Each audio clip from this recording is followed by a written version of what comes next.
Good morning and Happy New Year, everyone! So, welcome to our Top Sarap in preparation for our February campaign. So, of course, our February campaign, the title is Healthy is Beautiful. So, this month, as you see on the cover, we are launching one of the newest Tupperware Mastro, the newest Mastro cookware, which is the Stockpot. 7.5 liters. 7.5 liters Stockpot. So today we are going to teach you how to prepare Arroz Caldo with a twist. So a household favorite. household favorite. Madaling.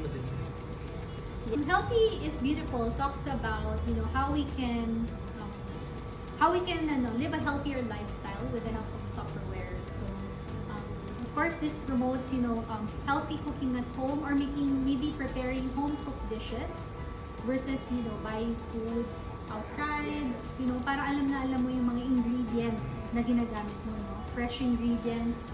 At saka syempre pa, is also one of the favorite comfort food ng mga Pinoy. So hindi lang siya actually pang all weather siya all year round. If you're feeling under the weather, maganda humikot ng sabaw. Kaya syempre we have Arroz Caldo.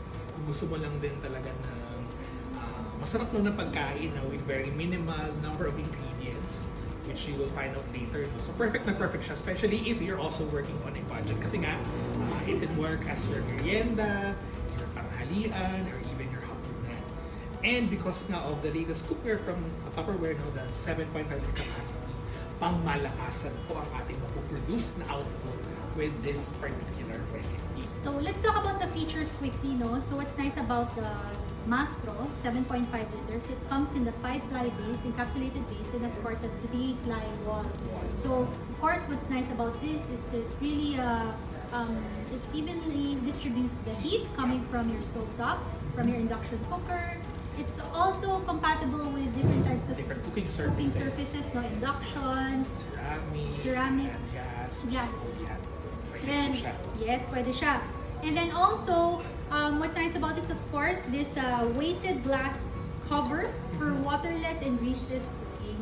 And also, ang maganda rin dito, of course, yung meron ergonomic handles. And so, napansin ko rin, Crystal, hindi siya yung usual na nakita rin na naka-assemble yung handle, para built-in siya. Wala ka nakikita, di ba, ng bolts or nuts na may eventually from wear and tear pwedeng makangla. So ito, very siya, welded, part siya of the entire design. This is also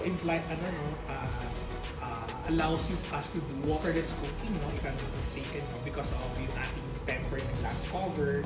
And of course, syempre, because of the even heat distribution, so yung moisture din niya is trapped inside. And because of yung shape din ng ating seal, it's dome shape, So, kumbaga yung moisture is once it evaporates inside, bumabalik lang siya on the sides. So, walang nasasayang or natatapon. So, pwede ka rin mag-waterless cookies, greaseless cookies as well. And you can put this, pwede rin ilagay sa oven because of it's all stainless steel parts. Yeah, so you can put it also to because there are some dishes you fry and then you put it in the oven. You maybe sear the meat and then you have to put it in the oven to bake it. Yeah. So, ang ganda rin ng size niya, especially sa Philippines, mahilig tayo magluto ng pangmaramihan. So, it actually saves time and energy, Kasi nga nagluluto ka ng big batch in bulk, and then you can just store it in Tupperware containers in your ref, and then you can have it throughout the week. At napakaganda, napaka-pogi, napakaganda. Stainless steel finish all throughout. Yeah. Siyempre yung handle din niya, very differentiated with our versus the other cookers that we have. Ayan. At may slot siya, Crystal, so pwede mo siya actually i-hang. Then when storing yung ating mga handles, so pwede mo siya mount. And then as you can see, it's already on, pero hindi siya umiinit yung handles. So you don't even need pot holders. Kasi pot holders can actually be fire hazard pa siya sa kitchen. Especially if you have towels and flammable items around. So, okay, so let's begin. Hugasan ng malagkit ng 3 beses. Mag-prepare ng chopped onions, ginger, garlic. I-prepare ang chicken broth na galing sa pagkulo ng chicken at i-shred ng chicken, spring onions, Meron tayong chopped garlic, chicken broth cube, of course yung mga seasonings na mga salt and pepper at turmeric, at patis. Heat up the pan and add oil. So what's nice about the Mastro cookware is that once the pan gets to the most efficient heating level, you can already turn down the heat. Add your chopped ginger, chopped garlic, chopped onions. Yan.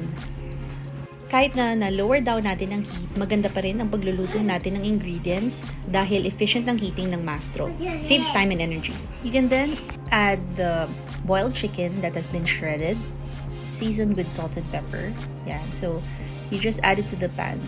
So, what's nice about this, of course, the Mastro cookware comes with an encapsulated base, 5-ply base, 3-ply walls, which makes it more efficient when it comes to cooking. And of course, even distribution of heat to maximize the heat coming from your stovetop, from your induction cookware or source of heat. And then you can add the spices, you can add a little bit of turmeric to your chicken, just to add a little bit of flavor. Of course, salt and pepper, the usual. And then next, pwede na natin i-add yung malagkit. Okay, na hinugasan ng 3 beses.